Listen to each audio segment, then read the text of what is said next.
kinds of love nandiyan yun sa isang concert. And we have new songs also for this concert. Can you share po paano nag-start yung Love Matters? So, magkano start yung composition?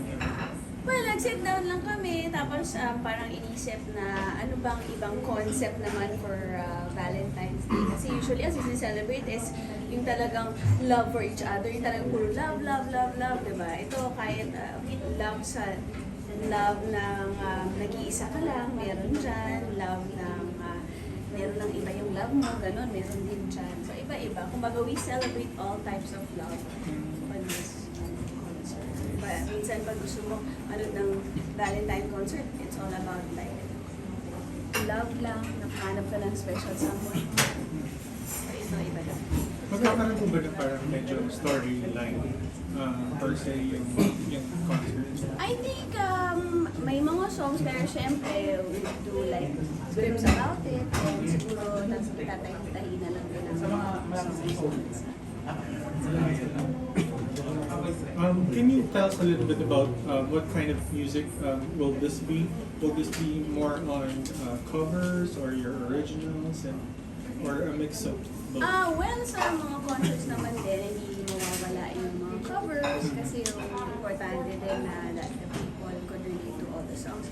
And also, hindi din mawawala yung mga songs na minahal nila, yung mga songs ko na minahal din ng mga audience and fans. Iba-iba siya. Miss Nina, can you take us back nung time na nag-start kayo? Sino po ba yung mga influencers mo bilang isang singer? Mariah, syempre, diba? Very Mariah. Tapos, Whitney Houston, yan, si Alicia Keys, mga nagsistart pa siya ng before. And a lot more actually. Nung bata pa ako talaga, when my dad was teaching me how to sing, andyan sila mga Matt Monroe, Julio Iglesias, sila Frank Sinatra.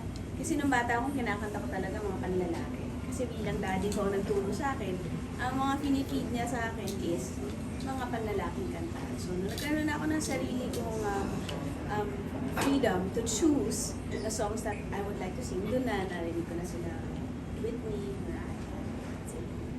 And then yung journey nyo naman po, on how you become a professional singer? My journey, well, nagsimula ako, kumakanta lang ako sa harap ng mga tito-tita, ganyan. Tapos binabayaran na nila, binibigyan nila ako ng mga tawag, ano man tawag doon? Reward. Ganyan, para kumanta. Hindi ko alam na TF yung tawag ng time na yun. So sabi ko, uy, kakanta lang ako, bayaran ako. So doon na nag-start yung parang gusto ko na rin palang kumanta, bigyan ako ng mga regalo, ganyan. Tapos eventually, sa mga schools, yan, kakanta ako. Di ba, doon naman talaga lagi nag-start schools. Tapos singing contest, ganyan. Tapos after that, parang may kumuha sa akin na to play with the band. High school pa siguro ako na banda ako. Do you remember your first gig? It was at Strums in Makati. Strums in Makati pa yun, naalala ko. Tapos, yun, na-enjoy ko na yung being able to sing live for everybody. Kasi iba yung feeling na may banda, live instruments, and all. So, doon na nag-isa. And then, kailan nyo po na-realize na you already made it? Yung parang narinig nyo na yung mga songs sa radio? Nung first time ko narinig yung song ko on the radio, syempre hindi ko pa naman finil na, oh, I made it. Kasi narinig ko na yung song ko on the radio. Siguro yung time na nalaman ko na I was accepted as a singer and I made it as a singer in this industry was when I was receiving a lot of awards, a lot of recognitions. Syempre, hindi mo naman masasabi sa sarili mo na singer ka kung wala kang pang natatanggap na recognition bilang singer. So, those were the times. Especially nung nagkaroon ng 10 times platinum yung Nina Live album. Yun talaga, okay, tanggap na nila ako. Love talaga nila ako as a singer. Nina, I also have seen a couple of videos online, specifically on YouTube, that you were able to also work with some of artists and producers in the US. Can you tell us a little bit about how that went? Which one is this one? Very recent ba yan? Yes. Oh yeah. Well, I've collaborated with some composers in the US, and then we made a few songs that we haven't released yet, but we're probably thinking of releasing it this year. But I'm really not keen on releasing it this year, but not yet soon enough because I'm, parang medyo half-baked. Hindi ko pa masyadong feel i-release. Pero baka merong dumating na something para malinis or maayos yung song na yun, then we can release it. Is this some sort of your penchant in the international market? Is that what's gonna happen? Not naman, I don't wanna say that I wanna delve into the international, pero lahat naman tayo, lahat naman ng singers, they wanted to penetrate the international. Pero sa akin, I just wanna put out this song, if it will make it internationally, bonus. I love that, but I'm not, really pushing it to be like, I'm putting this out to be an international sensation. But how do you feel that when they were talking about you, medyo parang their jaws were dropped when they heard you sing in the studio? In this what, sorry? Studios. Well, they've heard all of my songs, they've heard about me, and yun, probably when they heard me like sing live, yun lang yung nagulat lang sila na nagandahan sila dun sa booth. Parang na-enjoy sila siguro dun sa sound ng booth. So I believe the director of this concert is Direk John. Direk John So Brad. is this your very first time to direct Direk John? This is my third time to work with Direk John Brad. So how is Always a breeze, working with Direk John Prats kasi he gives the artist the freedom, to do whatever they want to do, but yung creative side, like, Direk, ito yung gusto kong gawin, pero siya, pinapaganda lang niya lalo yung idea mo na sasabihin sa kanya. So, hindi siya yung parang limited to parang, ito gusto kong gawin mo, ito gusto mong gawin. Anong gusto mong gawin? Ito gusto mong gawin, Direk. So, papagandahin lang niya yun. Is he creating the concept or it's a collaboration? He's part of the creation of Love Matters. Taking on that view, are we expecting any guests with S Wait. for your concert? With S? Ano with Yes. guests.